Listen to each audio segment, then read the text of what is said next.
Welcome to Greenlit, the Buffalo 8 podcast. I'm your host, Matthew Halderman, and each week we're going to dive into a different piece of content, film and television, and we're going to talk with some of the biggest names in front of and behind the camera as we dive deep into how they were financed, produced, developed, marketed, and the crazy stories behind how many of them got made.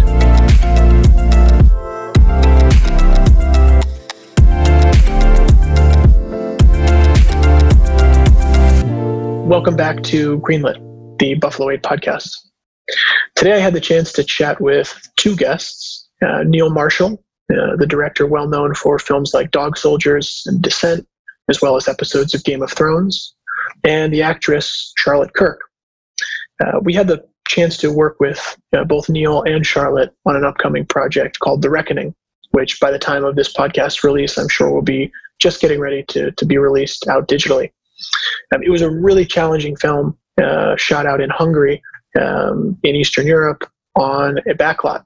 It was a period piece, really unique, sort of gritty kind of filmmaking you come to expect from the action and adventure style from Neil Marshall. Charlotte is the lead in that film, and Neil is the writer-director. It's a really exciting project, and obviously we've loved Neil Marshall films growing up. Again, it was as you'll hear in the words of all of us in this podcast, this film was an absolute battle to get made and to get released, but a really amazing piece of content and a return to form for Neil in many ways. So without further ado, I'm going to turn it over here to the podcast with me discussing The Reckoning with Neil Marshall and Charlotte Kirk. On today's episode, I'm chatting with the amazing director, Neil Marshall. Thanks for joining us, Neil. Thank you for having me. Neil and I became friends and colleagues accidentally over the past couple of years. Brothers in arms, I think now. I think that's right. And Neil's directed a lot of content that literally the whole world recognizes. We're here today to talk about a couple different projects. But let's start with one project in particular, which is something that really put you on the map, which is Dog Soldiers. And talk to us a little bit about how Dog Soldiers was greenlit. The story behind Dog Soldiers is kind of a long and interesting story. So I went to film school up in my hometown of Newcastle. It wasn't the best film school in the world, but it was okay. We had access to cameras and editing equipment, and we did all that kind of stuff and started making bad movies while we were there. And my graduation movie was this. I made a 20-minute zombie movie, like a zombie comedy. And this was back in 1992, and nobody was making zombie comedies back then. But so I made a zombie comedy.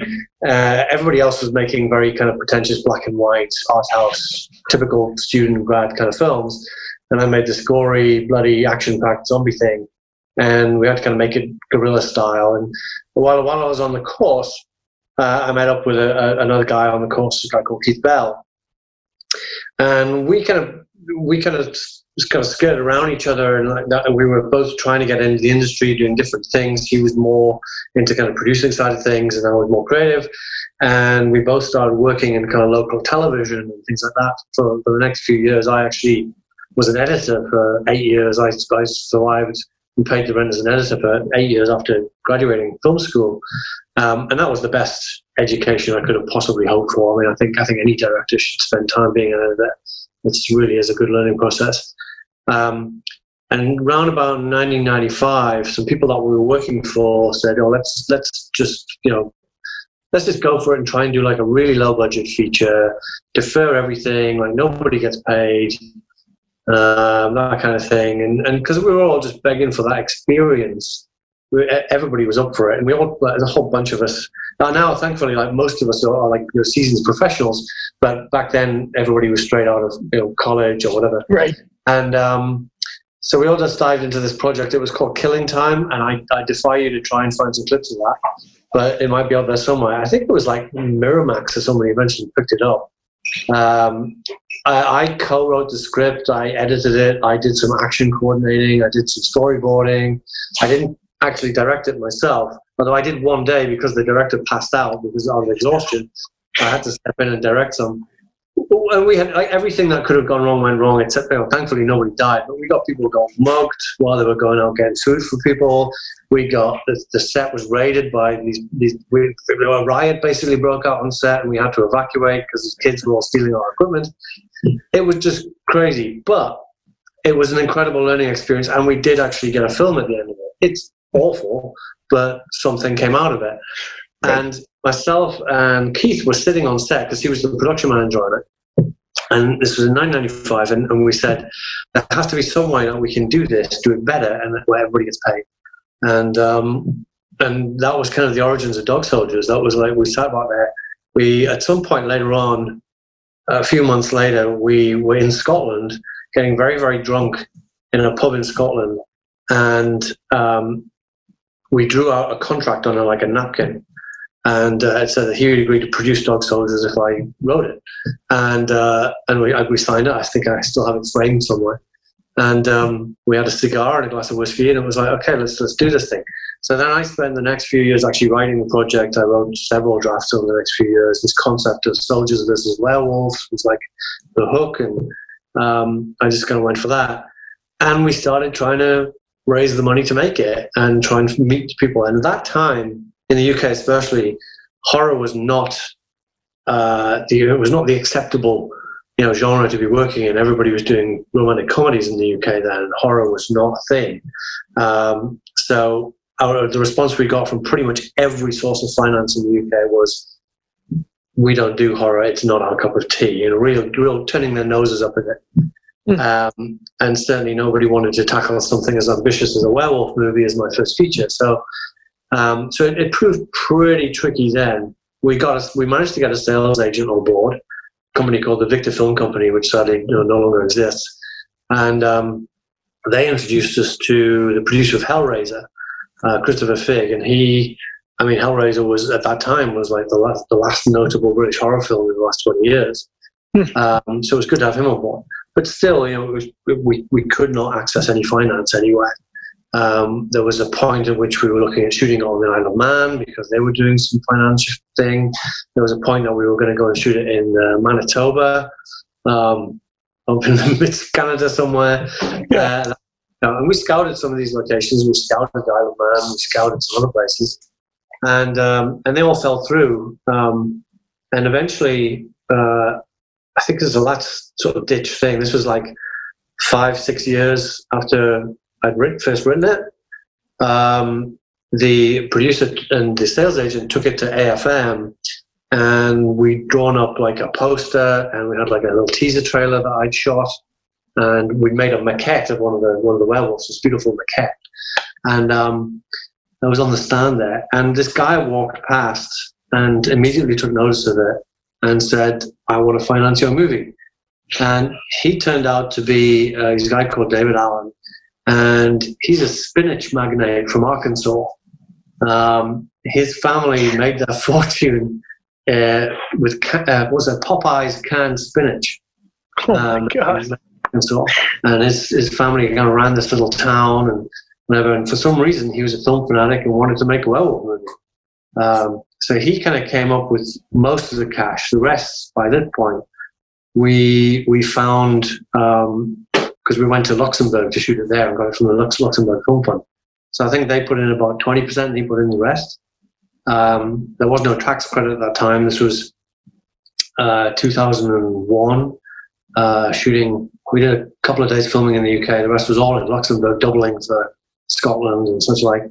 And so it was put together by that kind of crazy financing. And then at some point in 2001, it was like, okay, you're going to go to Luxembourg and make it. It's finally greenlit, but it had taken 6 years to get there, and a lot of like dashed dreams along the way of like, you're almost going to make it and then it doesn't happen, and you're almost going to make it, it doesn't happen. But a very, very crazy journey for sure. So this spinach magnate. I mean, the film obviously goes on and performs, becomes this cult film, launches you in a very big way, and really, in many ways, revived, like you've said, the sort of UK horror genre in a lot of ways, especially the low budget UK horror genre. Yeah. Was he involved? This spinach magnate, was he involved? Was he creatively interested? Did he get involved in any more projects with you in the future? What was that like? Me and him had a rough relationship. I mean, it's that double-edged sword. It's that, I'm eternally grateful to him for doing that. But when we were making it, we clashed dreadfully because he did want to get creatively involved in kind of a big way. And I had such a strong, after 6 years of planning it, after shortlisting the whole thing, after storyboarding the whole thing, I had such a very specific vision in my head. To then bump heads with somebody who was like telling me to change things. And at one point during filming, like, he insisted that we change the title to Night of the Werewolves. And no matter how much I argued, it was like, no, that's going to be the title, and that's that. And then thankfully, this very highly respected horror journalist from the UK did an interview with him and said, your title's awful. Dog Soldiers is a much better title. And thankfully, he's decided on the basis of that, not my opinion, but the basis of that, he decided to change it back, and so Dog Soldiers was born. So that was a difficult relationship for sure. And the sad outcome is that it did prove to be a success. And yet, and people always asking me now, like, Dog Soldiers 2, Dog Soldiers 2. I've had that question asked me for the last 15 years, and I'd be more than happy to do it, but he doesn't seem to be that interested. Or he was interested a while ago in doing it without me, and now he doesn't seem to want to do it at all, or we can't get in touch with him or anything. So, but I would do one if I could. Does he hold the rights, Neil? He holds those rights? That's the price that you pay for having somebody come in and put up, whatever it was, $2 million for your movie, is that he owns the rights. Got it. Which nothing I can do. And that's just the way it goes. What was the release? The other thing was, and this was a big lesson learned, was when we finished the film, it got picked up by Pathé in the UK, and they got really behind it, gave it big theatrical release, big coverage. It got picked up theatrical everywhere else in the world, except the States.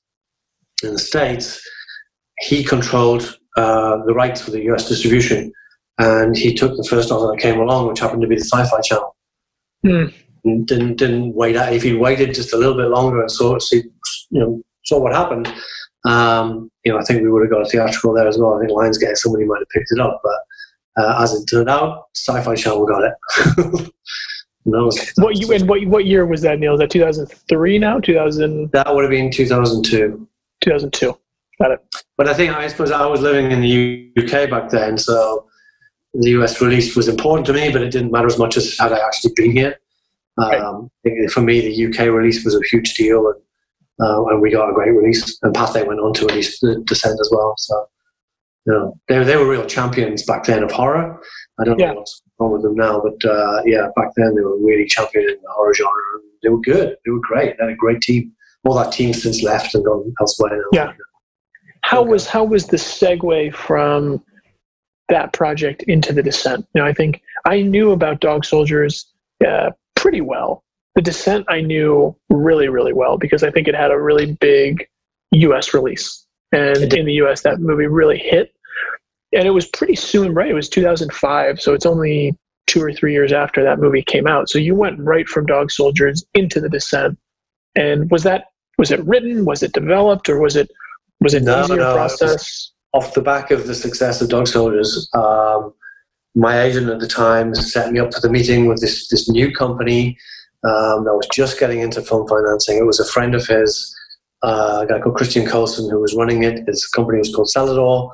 It was owned by Paul Smith, who was the guy who essentially created Who Wants to Be a Millionaire. Okay. And so they had a lot of money, and they wanted to get into films for a bit. And they'd done one other feature. I met with them, and the story that I first pitched them, they said, what do you want to do next? And so I pitched them the script that I had, which was essentially a feature version of my student graduation film, which was a zombie movie set on an oil rig, and it was big action stuff and things like that. And they said, we love it, but we can't afford it. So, come up with something else, and please, we want to see it. And I think it was like literally the next day I presented them with an outline for The Descent, which I came up with on the train on the way back from London back to my hometown in Newcastle. So it was like a 3-hour train journey. And on that journey, I came up with the idea for the descent. I pitched it to them, and they said, "Yeah, we'll do this. We want to do this." So that happened pretty quick. But then there was kind of a long process. I had to wait a year while I was writing it. I had to wait a year while they were finishing off another production, and because they were such a small outfit, they could only handle like one production at a time. So they were doing that, and they said, "Okay, look, in a year's time, we'll get into this, but we'll pay you. You write the script," and that was that. And then, so I guess it was like a year down the line that we eventually got into shooting it. And the turnaround on Descent was really quick. We shot it in January, February, and it was in cinemas in July. Wow. And part of the reason for that, well, the main reason for that was there was a rival cave movie that we'd heard about called The Cave, which had it was a much, much bigger budget film than ours. And we knew it was going to come out around August time. So we had two choices. We had to try and get it in cinemas before them or wait like 6-7 months after them. So we went before them in the UK with Pathé, and we did the whole thing, got it out, got it shot, and in cinemas in July, from January to July. It's nuts. That is nuts. It worked out well. Lionsgate, because they picked it up a little bit later, chose to wait a year and release it a year later in the States. So that film, so it was a year later for the US release. Yeah, so I mean, it was even, because it came out in May in the UK, and then Lionsgate took it to Sundance the following year, in January the following year, and then released it. I can't remember exactly when it was released in the UK, in the US, but yeah, it was a good while after the UK release, at least. Got it. It's great. I mean, it was out on DVD in the UK before it was released in the American cinemas. So. Well, I think I usually leave this part of the discussion to say, what piece of advice would you give yourself looking back, now in the rearview mirror, having gone through a lot of different types of phases of development, and that advice sort of being applicable to not only a younger version of you, but other people that are putting content together, other people that want to break into the business and put original stories together? That's a tricky one, because it's like if someone had told me that Dog Soldiers was going to take 6 years to get off the ground at the beginning, would I have done anything differently? I don't know that I could have done anything differently at the time. And I still wouldn't have given up. I mean, I guess my point with that one was there was never one point where I thought this isn't going to happen. It was like, one way or another, it is going to happen, and that's just what we're going to do. So this film is going to get made. And I think I tackle a lot of my projects that way, really. Never really considering the option that it wouldn't. But what advice would I give? I don't know. It's the same thing I give anybody. The only way you're going to get through this is just to be unbelievably stubborn and determined and focused, and chase what it is you're after. Yep. And totally agree. Try not to compromise that vision. I mean, there's inevitably it's the filmmaking process that there are going to be some compromises made. We ended up shooting in Luxembourg. The whole thing was set in Scotland, and that was a compromise, but it benefited the movie, and you can't tell the difference. So you have to be flexible to a degree, but it didn't sacrifice ultimately the vision of the film. It's great. I read something about one of your early inspirations being Raiders of the Lost Ark. Yeah. Curious, you mentioned film school in Newcastle, being sort of a train ride away from London.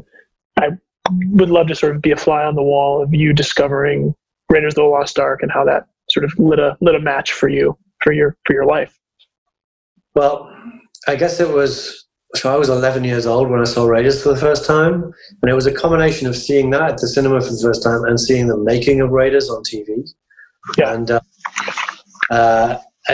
understanding how it was all done, and seeing what it was that the director did. And it was I made the decision there and then I had to direct movies. That's what I want to do, and it still ranks as my favorite film of all time. Absolutely, I'll never get bored of watching it.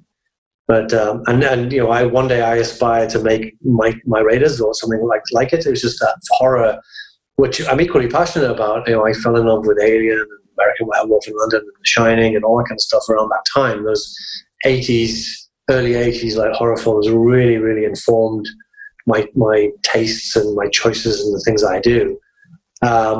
massively. So it was a choice of like, what was accessible. Well, it was a hell of a lot easier to make a low budget horror film than to try and make a low budget, adventure movie. Right. And there was, I knew there was an audience out there for that. But I think I've always tried. I'd say like one theme or one thing that is consistent with my work is that I like to get action in there. Action is the thing that drives me more than anything. So whether it's horror or sci-fi or whatever, I always try and get some good action in there.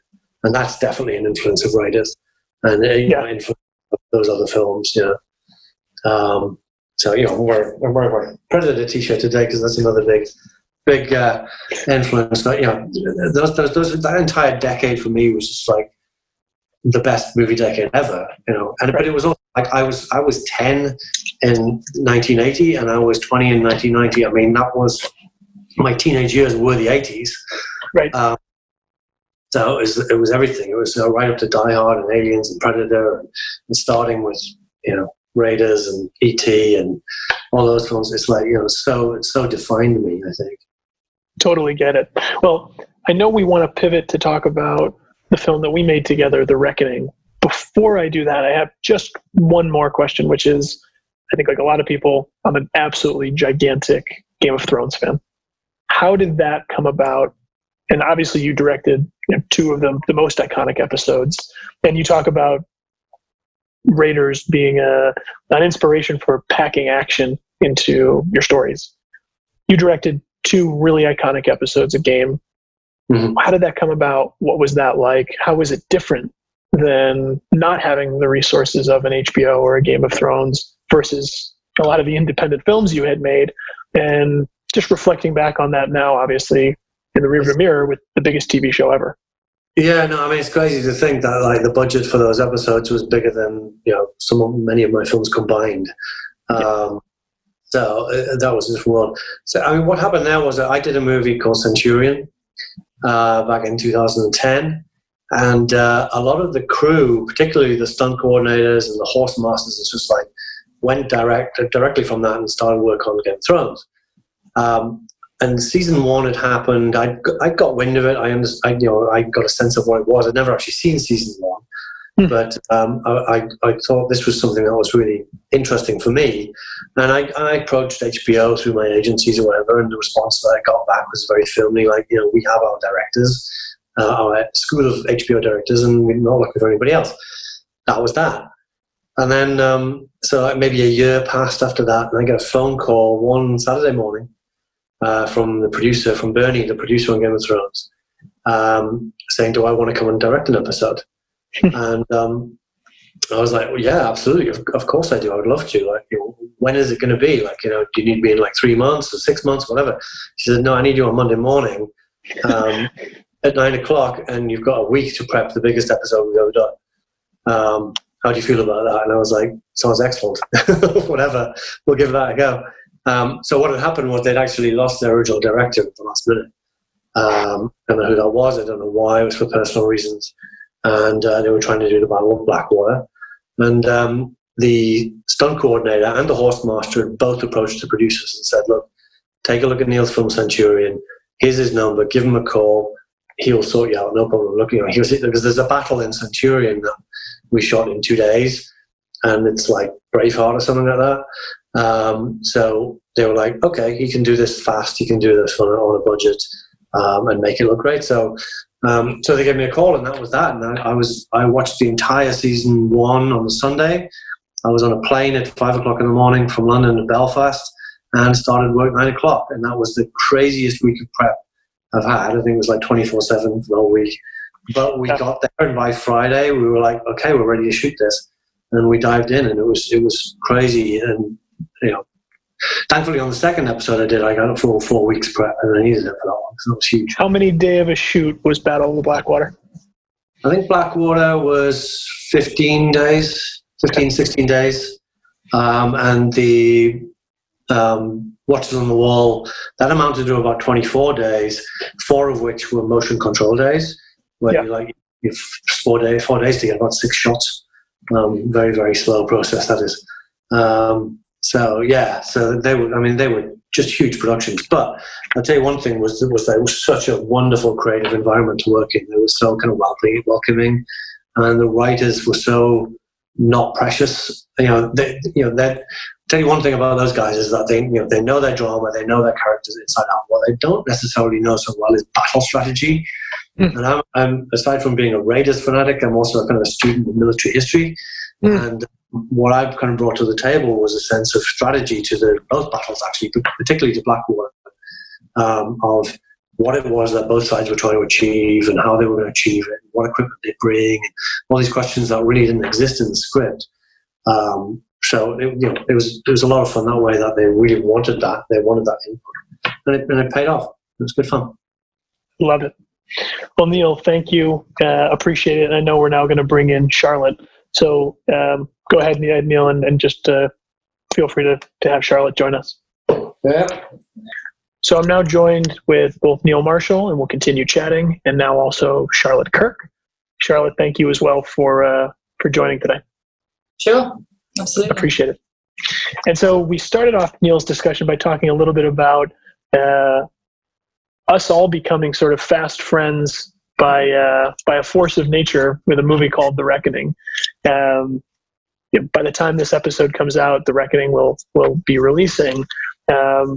But would love sort of a similar backstory. I know you guys wrote the film together. I know you've been involved with it together from an early stage. Talk me through, very similarly to how we just did with Dog Soldier, how this movie, The Reckoning, got made and how it almost didn't get made about a dozen times. A life report machine, wasn't it? It was a bit. So we began collaborating in 2018 with two scripts that we wrote back to back, and the second of which was The Reckoning. I think we wrote that around about May 2018. Yeah. So, like, in comparison, like Dog Soldiers, The Reckoning was actually a really quick turnaround from going from scripts to production within a year. So we wrote that then. Initially, we had a totally different producer and production company on board right at the start, and they were hoping to start to finance it, cast it, finance it, and shoot it at the end of 2018. But the idea came to us, didn't it? They said, "Do you want to make a story about witchcraft in the UK?" And it's already financed, it's ready to go. So, that's we were like, surprise. Yeah, so that kind of gave us the germ of the idea. So we were like, absolutely, it's ready to go. The producer that want to do it, it's already financed. This is a dream come true. Yeah. Of course, you do it, you write it, and then you discover, oh, actually, no, it isn't financed at all. We're going to have to go out and find the finance. Yeah, go figure. So that proved to be a fruitless task. So kind of that producer or those producers left the project. Another producer and production company stepped in, and they were the ones who said, okay, well, we do have the money, and we're going to shoot it before the end of the year. Oh, no, but we just have another offer that said, from someone else, that said, we want to do it next year. And we said, we can't do it next year. We have an offer right now from a producer that wants to do it. Yeah. Which turned out that he didn't have the money. Yeah. And, so there's a second producer who come in. They also didn't have the money or whatever, couldn't put it together. So then that kind of expired. We even went to the point of like doing a very, very vague location scout on that one, but it was never going to work. So it was like that didn't happen. So then, when we did do some scouting in the UK for it then. So then that all collapsed again. That was like in January, February of 2019. And we didn't know where to turn then. And then this third producer stepped forward, your friend and mine, stepped forward and said, I would love to do it, and I have vast amounts of experience. And my name's not on IMDb, but that's because I don't want it on there. Yeah. But he has lots of experience, and we didn't find out till the day before shooting. We're trying on costumes, rehearsing with actors, and then we got a call. We pulled out the room, and one of the line producers said to us, we just have to let you know that you might be closed down tomorrow because you have no money in this film. But we had got to a certain point. I mean, we'd made the decision that we were going to go out to Budapest, because I'd found this backlot out in Budapest that had all, like 90% of the sets that we needed already built. So we had that. I was out in Budapest kind of almost full time. Started work out there with I can only presume now it was all debt. It was all on like crazy bridge loans or something. But there was a line producer there that was working and location scouting and all this kind of stuff. Only to find out that line producer then got ditched. And a couple line producer. Yeah. Well, she was like 9 months pregnant at the time, which like just seems like a really bad idea for a line producer to be. If she was going to have the baby during or in the middle of production, one way or another, it wasn't going to work. So they left, and then I was in Budapest wondering what is going to happen here. Somehow they're still pushing forward, still casting, still got getting hair, makeup, everyone on board, the team. We were meeting people, we were casting it as best we could. We were doing all this kind of stuff on maybe from what turned out to be a like completely false front, but at the time we thought it was genuine enough. And then a friend of yours that we met up in South Africa. Yeah. Introduced us to another friend from South Africa who lives in China, but wanted to invest in movies. Because the so-called producer said he has the money, but it would be good to have more. But we have it. So I met up with my South African friend, going through his phone book saying, we need money. I know I have a hunch that we don't have all the money we need. So we're going sitting there, going down his phone book and say, oh, this guy, let's call this guy. He loves movies. So we called him and he said, I'm in. Let's do it. Are we allowed to name any names? Yeah, especially this person. I think in particular he would probably appreciate it. Yeah. Okay, so it was our friend Vaughan Adams who introduced us to this guy, Michael Marks. And Michael basically stepped forward and put like $500,000 into it because he always wanted to get into the film business and wanted to have a go producing this thing. And so, he saved our bacon at the 11th hour. And also, I have to say, Daniel was great as well. Yeah, we brought in like an active producer to be our on the ground producer while we were shooting. Daniel Conrad Cooper, who again he's kind of stepped up, and there was quite a lot of that going on around us. Things that I think from very very early on in the process, people seemed to see a value in this project. Yeah. And including yourselves, who like gone way above and beyond the Call of Duty for it.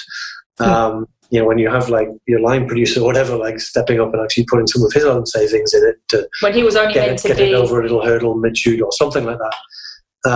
And then you have other people like since then in post and whatever, everybody's like stepped up their game. And the only explanation for it is because they see something in the movie and they believe in it. Mm-hmm. And we're eternally grateful for all of that. But what a crazy journey. I mean, we were filming this thing. It was hard enough. Charlotte's playing the lead. I'm directing it, and we're trying to do the whole thing in 27 days, working very long hours, hard days. And every night we get home from work to find it's like the film's on the brink of collapse, and we need more money. All the time. So, and every day that went by, literally until you guys stepped in, that allowed us to breathe again. It was like, okay, we are going to make it to the end of the shoot. And every day that went by was a blessing, wasn't it? Yeah. It's like we've achieved another day without getting closed down. I don't know. Maybe that additional stress and anxiety brought something to the project. Maybe it made me up my game as a director, and maybe it made you up your game. I don't know how we did it with that distraction, but it was constantly weighing on our shoulders that the whole thing might just stop. I mean, I remember in between but somehow it didn't. Between scenes, I said, look, you need to come outside. There's an investor that needs to talk to you. Or we were always trying to get investors on board. It was so I think for a lot of people that don't do what you do or do what we do every day, this just seems like total chaos. I think what's the craziest is this actually happens a lot, right? And the projects are always all over the place. And I think your point that you just made, which is how do you have that in the back of your mind, but still get your job done, both creatively, technically, efficiently, on budget. And I think I'm really curious about Charlotte. You're the lead in the film. You obviously held it very, very close to your heart because you co-wrote it, you developed it. This was a big part of your life. And now here you are in a ship that has apparently no sails on it, and you're out in the middle of the ocean.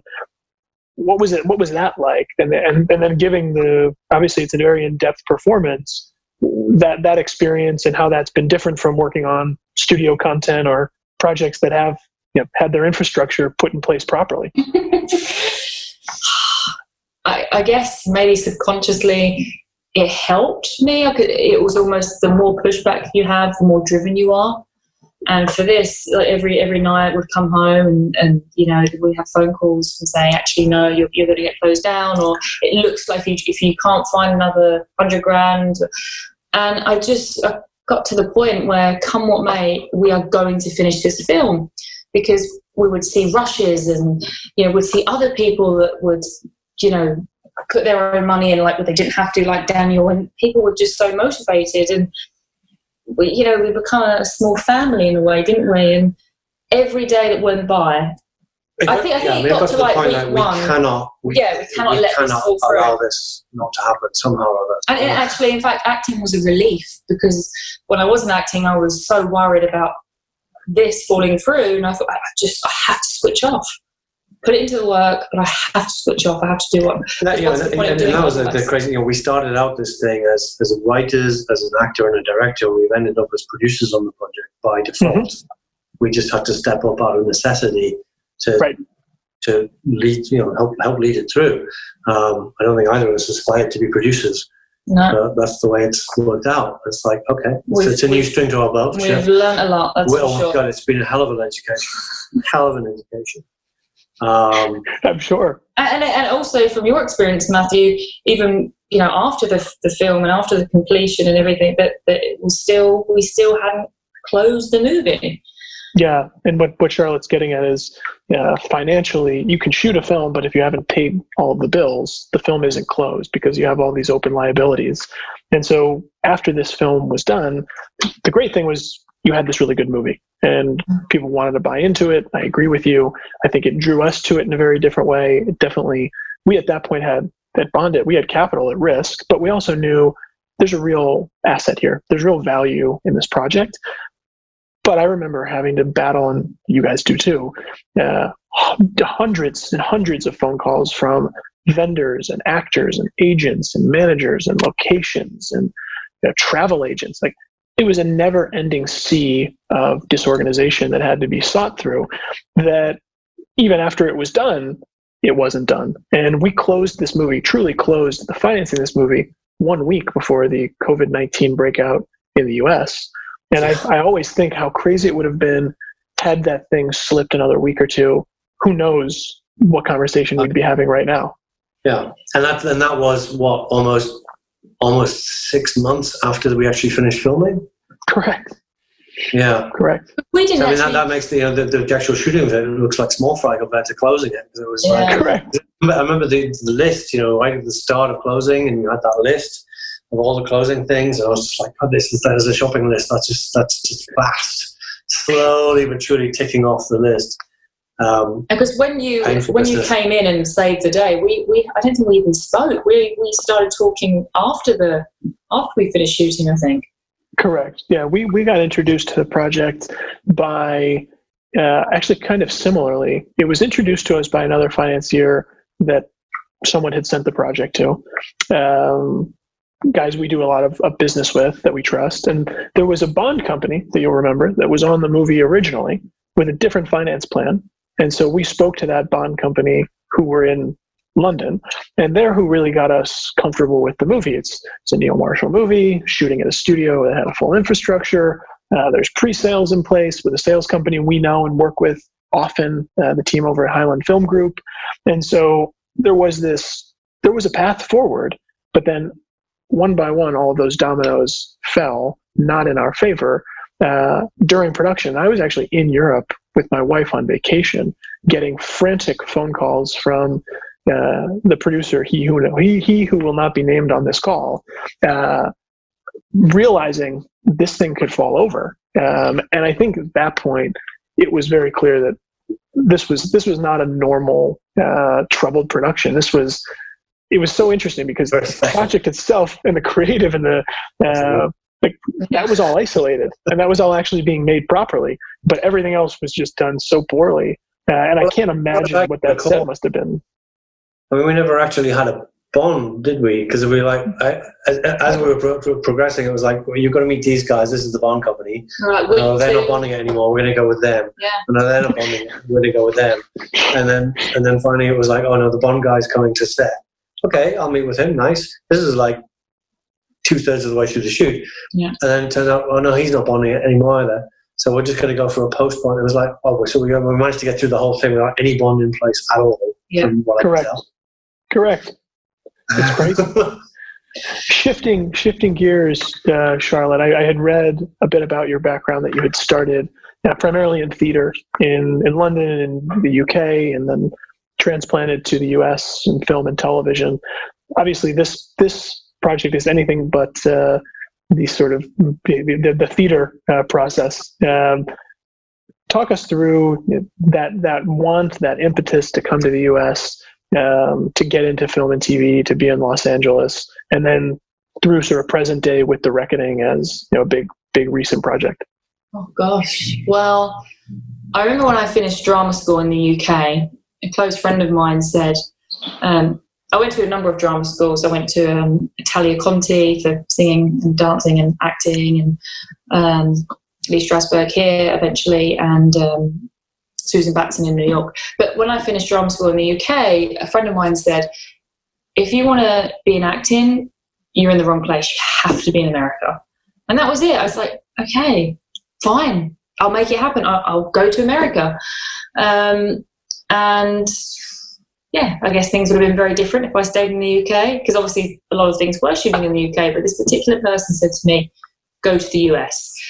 And that's what I did. I originally went to New York and was staying with a friend there for a while, and New York was great, and I was just figuring out my visa at that point, the S.1 visa. I remember actually booking like 2 films, and but I had an S.1 modeling visa, and they said, well, you can't work on that. Well, you can work as a model, but you can't speak in the movie. I was like, right, okay, great.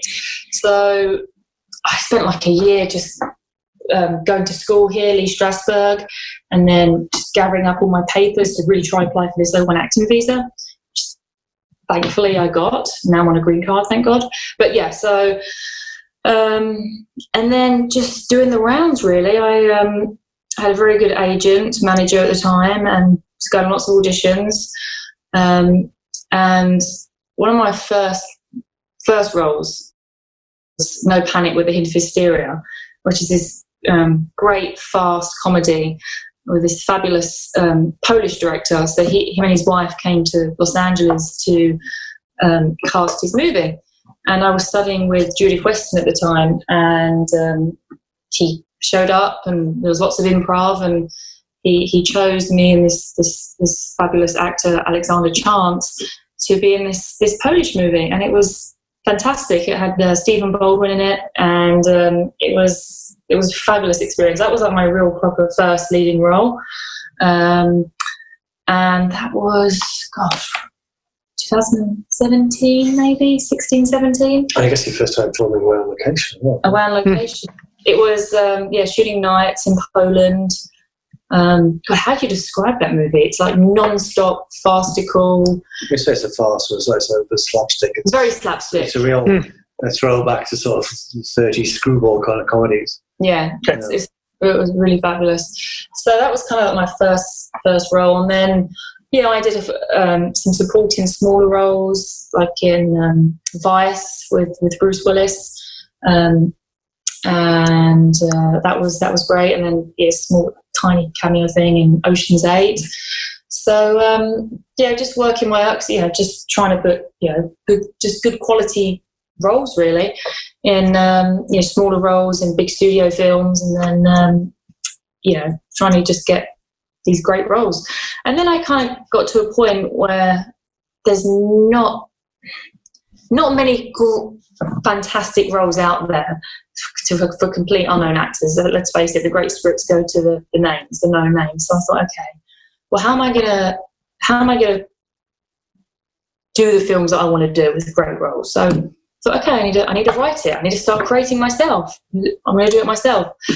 And that's what I started to do. So many actors now have their own production companies. Yeah. They're creating their own projects. And I think that was your kind of awakening in a way, realizing the best way to do this is create your own material. Absolutely. As well as doing other stuff, but obviously, doing that. Yeah, and with The Reckoning, it wasn't, as I say, because The Reckoning came to us, so it wasn't like our germ of an idea, was it really? It came to us and it just kind of, we co-wrote it together, and it was all, what about this, what about that? It is what it is now. We're very proud, but it wasn't tailor-made in a particular way for me to be, the leading role and stuff like that. It just kind of happened that way. What kind of grew out of that was because a friend of mine came to me with a story idea.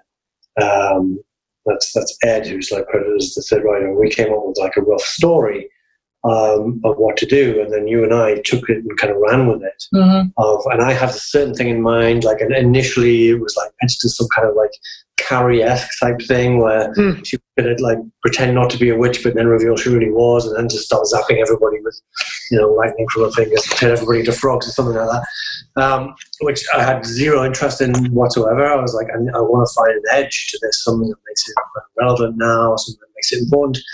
And it was you who said, "What if there's no witches in it? A witch film with no witches? A witchcraft film that deals with witchcraft and witch trials, but there's no witches in it." Yeah. And that just suddenly brought it to life for me as well. And then, and I think from that decision, the character of Grace emerged much more strongly, and became a much more meatier role for you to play, and B, the whole film just became something more of substance. And there were some other roles, that, Ursula, that were kind of birthed out something else and became something else. Mm-hmm. I also forgot, I mentioned No Panic, but I obviously cast to play Nicole Brown Simpson in the O.J. Simpson film, Nicole and O.J. And I kind of had some influence on that, on the role and the development process with that. And we shot all of my stuff, Nicole and O.J. stuff. It's half Nicole and O.J. stuff in flashbacks, and the other half is this other character, Douglas McCann, telling the story. But we shot all of our stuff in Bulgaria because we had to reconstruct everything, reconstruct Rockingham, everything. So it was a big deal. So that was, so I'd say No Panic was great, and it was my first fun leading role. And then Nicole Brown Simpson was really, really have a responsibility here, and I really have to get this right, And that's when I started going to Susan Batson, who's absolutely phenomenal, this incredible teacher in New York. Nicole Kidman goes there, and she's just unbelievable. So, in fact, when I went there last, Rihanna was coming out because she was actually helping her for Ocean's 8. So Nicole was really my first, I have a huge responsibility. But then The Reckoning, I felt like I've got even more of a responsibility because not only am I producing it and all this other stuff going on, but I'm in every scene. You're in every single scene. I have to carry the whole thing. Yeah, I have to carry this film. So that was, so in a way, The Reckoning has been my most challenging role yet, because I'm carrying this movie. And it wasn't a comfortable movie either. It was filming in Hungary in the height of summertime, but also it deals with there's torture and stuff like that going on. So you got kind of punished quite a lot. Horse riding, that was great. Riding, being doused in cold water. I was do I have to get on a horse? Can we just use my stunt double for that? And then I was I love it. And then on the end shoot, remember when I had to go in the river? I said, I don't want to do this. I don't. Oh, I like it. Oh, come on, let's do a few more days. I did nearly kill someone, which was really bad. Accidentally. You want to explain that one? Sword. With a sword? Oh, it was just, there's a scene where, the scene where she has to chop her husband down from the tree, and she just got a little bit too close to the stunt guy's head with the real sword. And it's cut. I couldn't see, it was pouring a rain, and I was just, There's a few... The adventures of filmmaking. Yeah. Yes. Really, nobody got hurt. Yeah. But you look back at it now, and it was a challenge, and it was difficult in every respect, but we are so proud of it. finish the mix today. Unbelievably so. I mean, it's looking and sounding amazing. It's been a hell of a ride, but but we got there. It's certainly the film. Yeah. Really. And well, I asked this. It's your first. It's the first true kind of Neil Marshall film since Centurion, and that was 10 years ago. So it's great. Yeah, I asked Neil this question, and Charlotte, I'll ask the same to you: is now having had multiple chapters in a career so far in entertainment, what advice or what feedback would you give your younger self thinking about leaving the UK, coming into this business? And that advice being also applicable to other people looking to get into entertainment. Anything differently? I would say, trust yourself. Trust yourself. I always thought I wasn't good enough. I'm not good enough for this. I'm not good enough for that. And confidence. Trusting yourself and having confidence, going into that room, if it's an audition or if it's on set, and believing in it. It's not I hate interviews. I'm really crap at them and I'm a bit nervous because it's me. If I'm on set now, or if I'm going into an audition or whatever, I'm 100% confident because I know I'm going to do the best thing I can do for this character, for this person. And I wish I knew that coming to the States, because I see myself now and I say, okay, I can really pull this off and give exactly what the character needs. And if I knew that going in and had the confidence, I would do a few things differently for sure. I would. I think that might be a little bit of an English thing. That overconfidence could be kind of misconstrued, especially in England, as being arrogance. Yeah. But I think over here, certainly the industry of Americans as a whole admire that confidence. They don't see it as arrogance; they see it as just confidence, and I think that they expect that. Yeah. That's interesting. I mean, I don't disagree with you. I think look at the state of the country. I think I would agree. Yeah. Yeah. Well, I really appreciate that over the hour from you both. It's great chatting. We're so excited about this movie. It was I can't believe I'm about to say it was a fun process to at least get to know you both and at least get to work on it. No, there was a lot of good came out of it. Meeting wonderful people and doing a wonderful movie, but some of that process was like pulling teeth. I hear you. I think there's so many movies like that these days, but this one in particular it's a special movie at the end of the tunnel. So I think we're all proud of it. Yeah. But as you said, a lot of films have had that. A lot of amazing films, right? Have had that. Absolutely. Well, I appreciate it, guys. I don't necessarily have anything else, so I'll again, thank you for spending some time this afternoon, and I know I'll see you in a little bit to screen the film. Okay. Lovely. Thank you. Thanks, guys. Take care. Bye-bye. Thank you all for listening to another episode of Greenlit, the Buffalo 8 podcast. For financing questions, feel free to contact us at Bondit Media Capital at info@bondit.us. For production, development, and distribution questions, feel free to contact us at Buffalo 8, info@buffalo8.com. We'd love to hear from you and hope you'll continue listening to the podcast episodes ahead.